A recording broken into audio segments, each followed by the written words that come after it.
தலைப்பு என்பது இஸ்லாமிய பெண்மணிகள் மனத்திரவியங்களை பூசுதல் என்ற தலைப்பின் கீழ் இடம்பெறும். அல்ஹம்துலில்லாஹ். கால ரசூலுல்லாஹி ஸல்லல்லாஹு அலைஹி வஸல்லம் ஐயுமா இம்ராத்தின் இஸ்தாதர. நாயகம் ஸல்லல்லாஹு அலைஹி வஸல்லம் மன்னவர்கள் இதையா கற்றுத் தந்தார்கள்? நாயகம் ஸல்லல்லாஹு அலைஹி வஸல்லம் மன்னவர்கள் இவ்வாறான விடயங்களை விற்றும் தவிர்ந்து நடக்க வேண்டும் என்று எச்சரிக்கை செய்திருக்கின்றார்கள் அன்பார்ந்தவர்களே. ஆனால் இன்றைய பெண்மணிகள் இவ்வாறாக இருப்பதற்கு இஸ்பிரேக்களாக இருக்கலாம். அதை விடவும் மிகவும் முக்கியமாக ஒரு பெண்ணை அலங்காரம் செய்யக்கூடிய, ஒரு பெண்ணை உலக அழகியாக ஆக்கக்கூடிய அந்த மேக்கப் செட்டுகளாக இருக்கலாம்.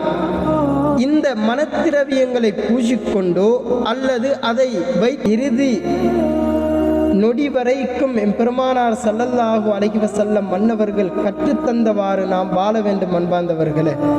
நாயக திருமேனி ஸல்லல்லாஹு அலைஹி வஸல்லம் மன்னவர்களுடைய ஈரக்குலை துண்டான பாத்திமத்து ஸஹ்ரா ரலியல்லாஹு தஆலா அன்ஹா அன்னவர்கள் எவ்வாறு வாழ்ந்தார்கள்?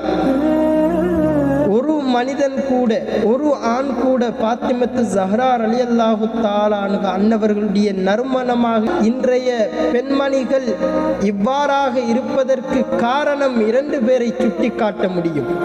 முதலாவது பெற்றோர்கள், இரண்டாவது கணவன்மார்களை சுட்டிக்காட்ட முடியும் அன்பார்ந்தவர்களே.